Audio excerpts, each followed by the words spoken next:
What's up guys, Kieran Hedley here. I hope you enjoyed that really cool footage at the start. I was actually up north from Auckland, New Zealand. I'm up north in Langs Beach earlier this week, and it was awesome with some friends. You know, had a few brews and I just enjoyed the scenery. It was great. Thank you Sen De Silva as well for getting me that footage as well. It's such a cool piece of footage from the Phantom 4. I've got to get myself one of those, seriously. Anyway, today we're going to be talking about the topic of getting stronger. Today's actually leg day for me, so I'm going to be doing squats. I'm going to teach you what I'm doing with my squats, with all my movements in general, to make sure that I'm getting stronger without putting on excess weight. Because we're not looking at putting on body fat to get stronger, we're looking on being able to push more relative weight. So anyway guys, enough of my blabbing, let's get to it. Everything changes.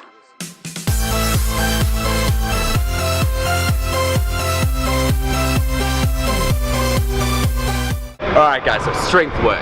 So the first thing you want to execute in order to get stronger is your nutrition. I mean, nutrition is so important for just about anything, not just strength, but body composition, just health, energy, everything. So if you want energy when doing strength work, carbohydrates are your number one. Honestly, so many powerlifters, athletes that I know of do prioritize carbs before even protein, even fats. Even though fats are one of your other energy sources that you will use, that's more for endurance athletes. We're looking for short bursts of energy, hence the carbs, a lot more efficient in terms of creating fuel for your body. So honestly, for protein, if body composition isn't your number one goal and strength is, you only need about a gram per pound of body weight. So if you're measuring kgs, say I'm 85, I times that by 2.2, and that'll give me the amount of protein that I need minimally. Then from there, for fats, I go around about 0.4 to 0.6 grams per pound of lean body mass. And finally, carbs is the rest left over. So you want to keep this high. I always make sure I don't go below 200 grams of carbs, because strength isn't my number one goal, because body composition is one of my other goals, right? So I can't go too crazy on the carbs, but just make sure you get your carbs, okay? So the kinds of carbs you want to eat throughout the day are more your fibrous carbs, so like your hummus or sweet potato, because I'm in New Zealand, right? Your oats, so your grains and all that sort, right? So your brown rice and all that. And then pre-workout, more simple carbs are okay, so your white rice, your white potato, your pumpkin, all that sort is also great. So pre and post workout, that's kind of where you want to space them, because that's where your energy is going to come from, okay? Anyway, enough about the nutrition side of things, let's get into it. Now the next thing you want to master is good technique, because good technique will ultimately take your movement a lot further than poor technique with lots of weight. Take the deadlift for example. If you're deadlifting with poor form like a harbour bridge, right, you're not going to strengthen the muscles you need to strengthen, which is a huge amount of the posterior chain is being left out in that movement. So you want to be actually completely straining your back. Good form, right? So even if you can't move as much weight at that point in time with that good form, it's ultimately going to take you further if you keep good posture throughout the entire movement, week on week on week, because those muscles needed to make you even stronger are the ones working in this posture compared to the ones working in this posture aren't really the muscles that you want to be working, right? And another thing, the more you know about biomechanics and levers, the better. I'm going to link you something in the description below, and I want you guys to check it out, because it's a good little article about biomechanics and levers that you can learn about the squat. I'll take the squat for example. So in a squat, do you see how the weight's distributed evenly directly over my heels? So that way I'm in a much stronger position to be able to push the weight back up, compared to if the weight is in front of my heels, I have to take a lot more effort to actually bring the weight back up. So again, mastering technique and biomechanics and learning a bit about the levers is going to really help you with the movement as well.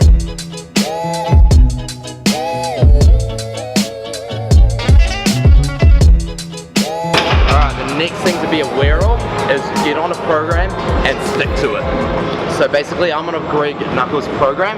He's a strength coach over in the States, and he is really great. His relative strength is amazing, so I actually follow his free programming. Again, I'll link it below so you can go check it out. Just make sure, so a lot of those free programs don't actually list specifics such as your rest time or anything like that, so it's important to look up for your rest time, because your ATP PC energy system, right?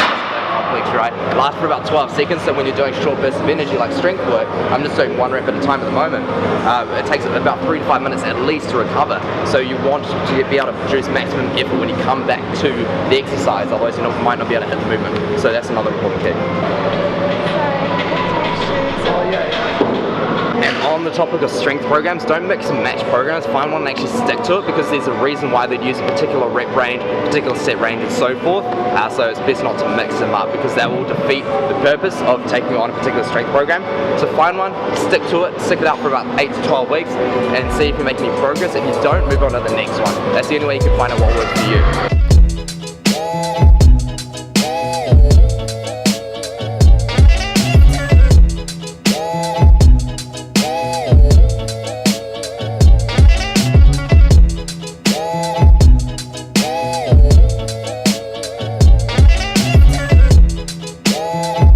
So at the moment I'm doing singles at 90% of my 1 rep max. I'm doing that 3 times over, so 3 rounds of that. Okay, notice on this is number 4, right? So number 4. Notice how I create tightness in my movement. So to do that, I'm wearing a belt. You don't have to do this, but this will really help. I breathe in as much as I can, so I'm tightening everything up, squeezing back my scapula. You do this with bench, you do this deadlift as well. Just really retract that scapula and squeeze it back. You're gonna create that tightness, and we've got that tightness loose and weak muscles that would normally move around or fail out, won't move around and fail out, right? Because you're compensating with larger muscle groups. So remember guys, tightness and breathing is very, very key.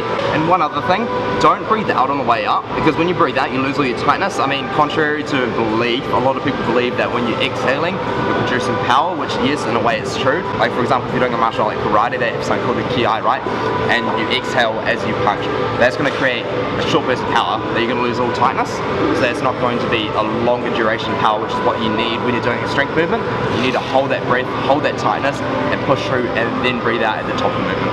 Now 5, last and final tip. Alright, I'm going to combine actually 2 things into one, because I like number 5, it's around number, you know, number 6 is in the school, so anyway, do accessory movements. Don't just stick to the one movement if you want to build up strength, because it's going to build up those smaller muscle groups that will help create that tightness.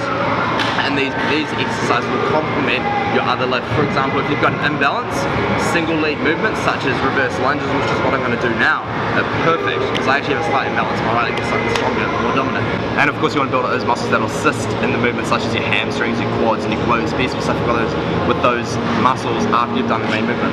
And this doesn't count as an extra tip, because I've already kind of mentioned it, but not in this way. Make sure you rest enough outside of the gym too. So this is what I'm very bad at. So don't go away after a leg day and do a whole lot of sprints, because that's just going to affect your nervous system.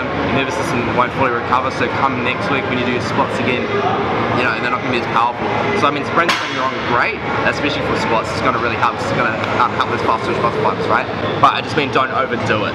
So you'll know if you're overdoing it, because you'll feel weaker the next week.